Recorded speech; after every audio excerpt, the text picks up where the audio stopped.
Salut, aujourd'hui une vidéo un peu spéciale pour UFC Que Choisir et 60 millions de consommateurs. Alors pourquoi une vidéo spécialement pour eux?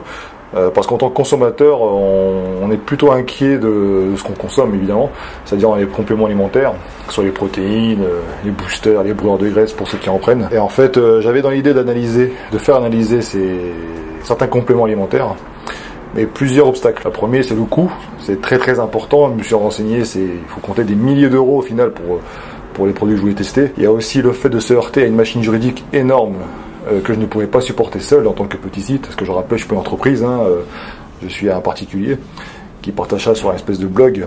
Donc voilà. Alors ce que j'aimerais faire analyser en priorité, ce n'est pas les protéines. Les protéines, bon, vous savez, soit c'est de la laitière, la fromagère, etc. Ça, c'est pas le plus important pour moi. Ce que je trouve plutôt dangereux, qui peut présenter donc un risque assez énorme, et qui peut avoir des conséquences aussi énormes, ce sont tout ce qui est booster et brûleur de graisse.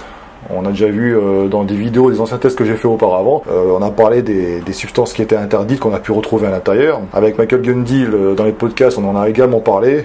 On a dénoncé certains abus, des stratégies de certaines marques pour contourner la législation. Si vous interdisez des substances telles que le DMA, et bien hop, ils vont essayer de trouver une petite astuce pour pouvoir contourner ça, modifier peut-être une petite molécule et puis ça va passer. Bref. Donc l'objectif, c'est de pouvoir faire analyser ces produits. Alors, on a tous vu aussi également des scandales dans le domaine du sport, donc des compétiteurs de haut niveau qui se font prendre pour dopage.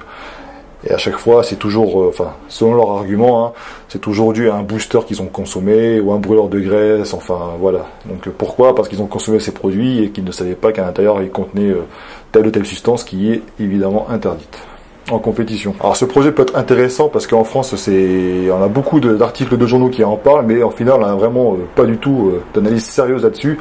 On n'a rien de concret. Donc je fais vraiment appel aux associations de consommateurs pour nous aider afin d'y voir plus clair là-dedans, pour savoir vraiment ce qu'on consomme, est-ce que c'est vraiment vrai, tout ce qu'on entend à la télé par rapport aux affaires de dopage qui sont liées à la consommation de boosters ou de brûleurs de graisse.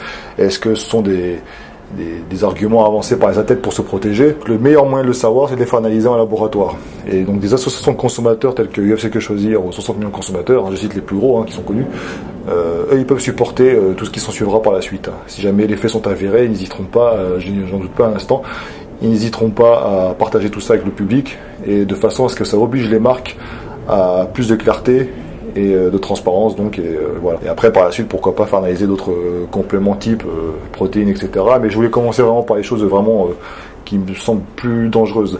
D'ailleurs Frédéric Delavier, dans mon premier podcast avec lui, je crois il en parlait d'ailleurs, il disait que pour lui c'était vraiment les boosters, c'était vraiment la chose la plus dangereuse qui soit. Donc si ça vous intéresse, vous partagez un maximum cette vidéo, il faudrait qu'elle ait une portée assez énorme pour pouvoir arriver jusqu'aux oreilles de ces associations.